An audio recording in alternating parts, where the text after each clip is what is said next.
My name is Kyle Black.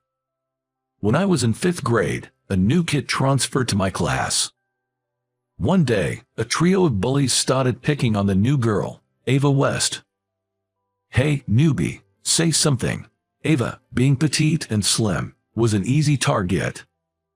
Taking advantage of her quiet nature, they'd tease her daily, always managing to fluster her. Having watched this day in, day out, I finally mustered the courage and said, "Enough is enough. What's your deal, trying to be a hero?" Tom, the leader of the trio, quickly shifted his attention to me. "Yeah, what's Monkey Face here trying to prove? Monkey should just stick to making monkey sounds." The other two joined in, echoing Tom's taunts. "What's it to you if I look like a monkey? Haven't your fathers ever told you that men are supposed to protect their mothers and other girls? Ava just got here. We should be kind to her." Now that I am an adult, I would be a little embarrassed by this line, but at the time I thought it was the norm. Predictably, the three bullies didn't just stop. They teased me, too. But their words never bothered me, because I deeply admired my father. My father was a big, strong man, but in front of me, he would stroke my head while squinting his eyes as if they were about to melt away. He worked in construction. As a kid, I often visited his work sites with my mom, bringing him lunch. I've seen him lifting heavy things with such ease multiple times. I idolized my strong yet gentle father and often said, "I want to be a strong man like Dad," to which he'd reply, "Being strong isn't just about muscles, it's about protecting those weaker than you." His words came naturally to me in my confrontation with the bullies. Of course, they didn't stop, continuing to taunt Ava. I couldn't stand seeing Ava, always on the brink of tears, so I started accompanying her to and from school. She was a woman of few words, often nodding or shaking her head in response. She always looked down and pressed her lips tightly together, making it hard for her to fit in with the more outgoing girls. But Ava was genuine, and I enjoyed her company. We became closer over that year and the next, but in middle school, we went to different schools. Ava moved to the neighboring state due to her father's job. "I'll write you letters," she promised. How happy I was when Ava told me that. And true to her word, we exchanged letters. Looking back, it was quite a youthful period. Exchanging letters with a girl during the height of adolescence. To be honest, Ava was the only girl I was ever close to. One day, 13 years after graduation, I received a notice for a reunion under the title, "Let's have a reunion now that we are about twice our age since graduation." The quirky theme made me chuckle, and I decided to attend. At the venue, I was thrilled to see familiar faces. As I chatted with old friends, I noticed a group in flashy suits. Looking a little further away, I see a group of people wearing fancy suits. It was the trio of bullies. The most eye-catching of them was Tom.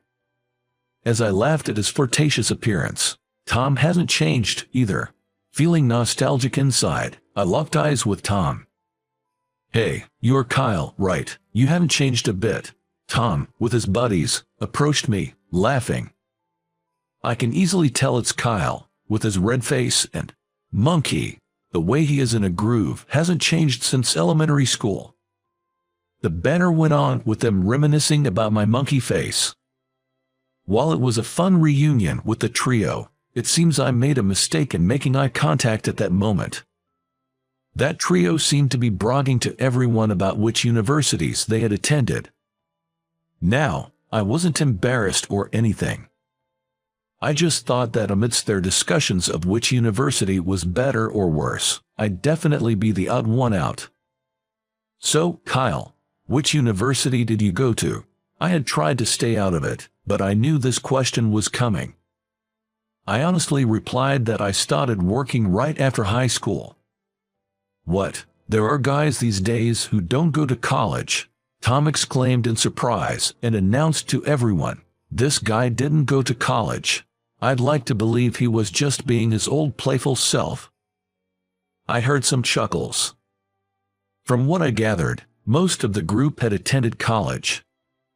Tom himself had graduated from a fairly well-known university. Man, with that face and no college degree, life must be tough. Tom joked. Hey, my face has nothing to do with it, I quickly retorted. But Tom continued, looking somewhat concerned. Without a degree, you probably can't find a good job, and your pay must be low. I replied honestly, it's not like that, really. Though it might have come off as defensive. Some folks expressed sympathy, others teased. I wasn't struggling by any means. Anyway, I just said thank you to end the conversation. As the reunion ended, we headed outside. Hey everyone, how about some karaoke for the after party? Tom enthusiastically called out. A few wanted to head home, and the ladies decided to have their own after party. In the end, only the guys were left. Tom is disappointed that the girls didn't stay, but then he says he will take them to a nearby bar that Tom frequents. As I check my watch, deciding whether to join or not, Tom encouraged, "Come on, Kyle, join us." I thought, why not? It's not often I get to catch up with these guys. With a note that I might head home early, I followed the group to the bar. Tom's favorite bar had an international vibe, with waitress and customers from various countries. As we walked in, everyone was in awe, exclaiming, "Wow, this place is cool." After Tom conversed with the waitress, he was led to a large table in the back of the bar. Tom had pre-booked a large table in the back. Everyone was excited to see a bar that they had never been to before. The rumor that Tom had a thing for foreign women. That is why he often comes to this bar. This is Michelle. Tom introduced the waitress who came to our table. Oh my, Tom, how many girls do you say mine about? Michelle's fluent retort made everyone laugh. The bar was lively, with music playing. We could chat with the waitress, mingle with other customers, or just enjoy ourselves as a group. Everyone seemed to be having a blast. After a while, a stunning blonde woman entered the bar. With long blonde hair, revealing clothes, and a beautifully styled woman, Tom couldn't help but let out an "oh." Following Tom's gaze, we all turned to look. She looked around, and when our eyes met, she gave a slight wave and a smile. I immediately stood up, intending to leave, and said, "Well then." "Oh damn," she waved at me. Tom interrupted, clearly excited. Everyone around me cheered. "Well, then." Looking at me, Tom said, "Perfect timing. Kyle, why don't you go and pick her up?" I was taken aback. "What?" Tom looks thrilled. With a gleeful expression, Tom suggested, "Let's play a game. Let's see if Kyle can hit on her speaking French." Everyone joined in the excitement. It all happened so fast, and I was completely caught off guard, but everyone seemed to be having fun, so I went along with it. The others started adding rules, like whoever thought I'd fail would cover my drinks. As they discussed, they doubted my looks and French skills. "That's not even a game." Laughter erupted, but they said it seemed fun, so I should go for it. "Let's see how far your high school French can take you. Go." Before I knew it, a game involving me had begun. I got caught up in the hype and said, "No way," as I approached the blonde beauty at the counter. "Excuse me, can I talk to you for a second? Everyone's been telling me to go pick on you." When I said that, she said, "What? What do you mean?" Then she was so surprised that she started to laugh. She glanced at everyone seated and then looked at me with a mischievous smile. "Oh, I see what's going on." "Sure." As I walked with her to everyone's table, they all said, "No way." They rolled my eyes and were amazed that I could communicate in French. "Good evening. You called me over." She asks everyone in French, but they must have been stunned by her breathtaking beauty. All anyone could say was, "Well." But only Tom seemed delighted, saying, "She looks even cuter up close." "Thanks, Kyle." "Oh, come here, baby." Seems like that's Tom's usual pickup line, as he spread his arms wide, beckoning her over. She laughed out loud. As she took her time getting to him, Tom reached out to grab her hand. "Why would I come to you? Don't get the wrong idea." When she said this, everyone looked at her with an "what" look and became quiet. That's because the words she uttered were in fluent English.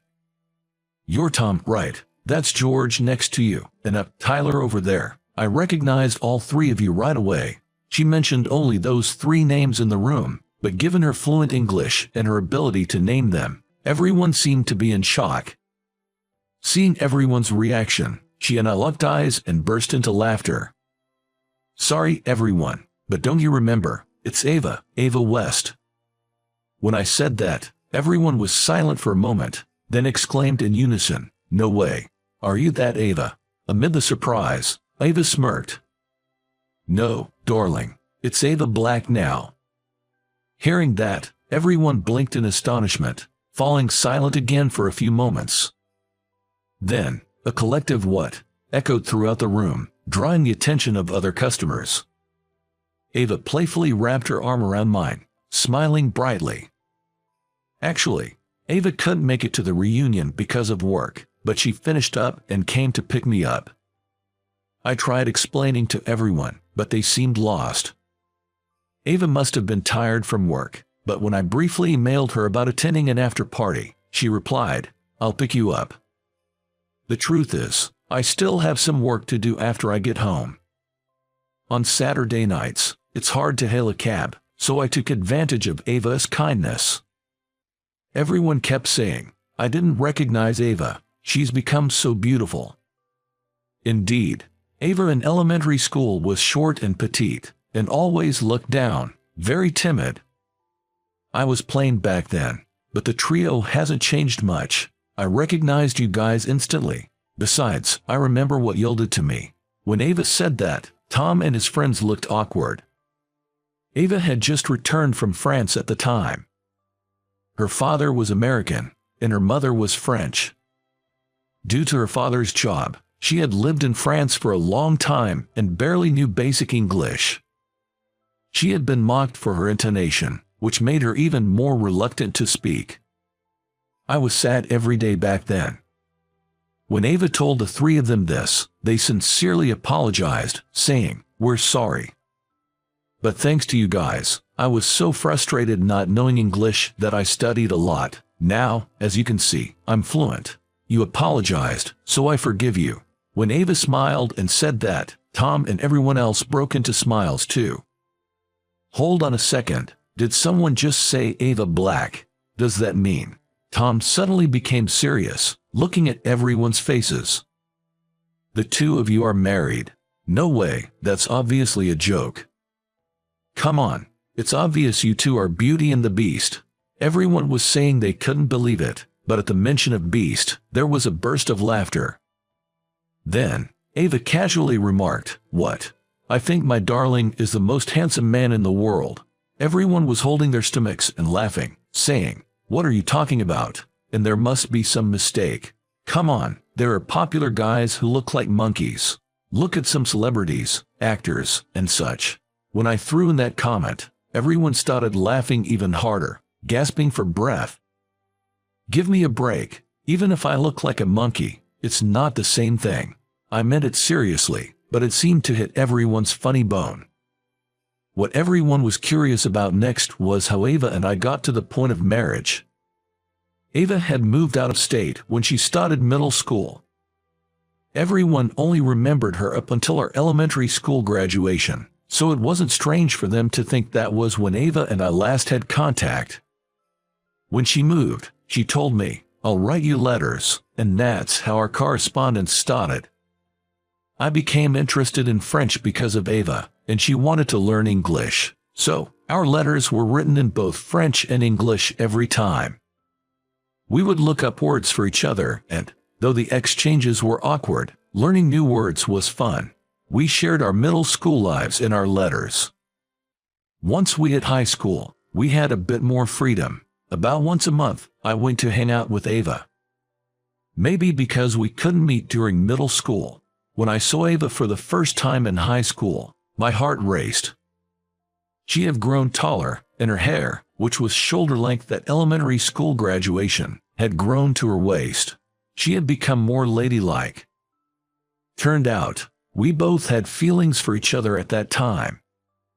But I had no idea about it back then and kept those feelings to myself. By that time, I had a pretty rugged face, almost monkey-like. My face was so red that I even thought maybe in my past life I was some kind of monkey. I had no confidence in my looks, especially since Ava was becoming more and more beautiful.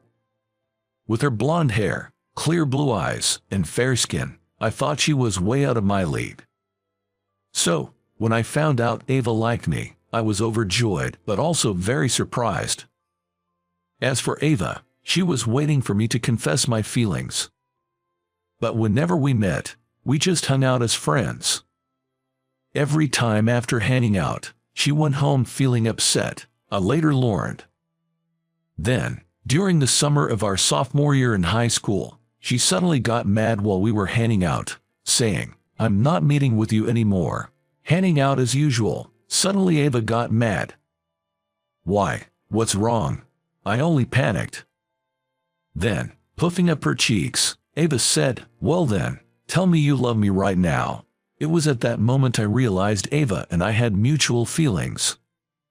To my surprise, Ava looked even more shocked. "How did you not notice? You love me too, don't you, Kyle?" With her words, I could only nod, and Ava gave a beaming smile. Just moments ago she was pouting, and now she has this killer smile. I was caught off guard by the change and couldn't help but smile. "Then say it properly. Say you love Ava right now." Of course, I wanted to say it right then and there. But we were at a bustling town square. No way could I say it without being super embarrassed. "Come on, don't keep me waiting. Say it now. Really, here of all places." I was embarrassed and said, "I'll tell you later," but I could tell by the look on Alice's face. She wouldn't let me go home unless I said it. I must have been beet red. "I love you, Ava." It was my first ever confession of love. I was thrilled when Ava became my girlfriend, but I still lacked confidence in myself. One day, I asked her, "Aren't you embarrassed to be with someone like me?" Ava widened her eyes and exclaimed, "Why would you think that? You look so ruggedly handsome. Plus, you have a strong and kind heart. Remember when I just transferred schools and you helped me out? Since that moment, Kyle, in my eyes, you've been the coolest guy ever." Ava looked straight at me and reassured me like that. From then on, I gained confidence in myself. Our relationship continued as a couple, and after high school graduation, Ava went off to college while I joined my family's construction company, where my father was the CEO. I considered going to college, but having acquired specialized training and certifications in high school, I was eager to start working right away. And so, I waited for Ava's college graduation to propose. We happily became husband and wife. I briefly shared our love story with everyone. "You see, my darling is the best husband in the world." At Ava's sincere gushing, everyone started to blush and said, "Oh, stop it. Kyle, I should have been better. I admit my mistakes." Tom scratched his head, smiling slightly. If I hadn't teased her and been kinder, maybe Ava would have been my wife. No way. I love someone wild and gentle like my darling. Tom seemed a bit regretful hearing that. However, when he said he'd drink too much if he heard any more of this lovey-dovey talk, everyone laughed and told him to head home early. Let's toast to the couple's happiness. Yeah, Kyle, drinks are on us tonight. In the end, they told me, "Kyle, make sure you keep her happy." And we parted ways with smiles all around. It's been 2 years since that reunion. I've been working hard every day, preparing to take over the family business for my father. Ava has fulfilled her dream and opened a nail salon. She looks happy every day. We both lead busy lives, but fulfilling. Right now, it's just the two of us, but we hope to have kids someday. Our current dream is to live happily in the house I built. We're taking it one step at a time, working together to make our dreams come true.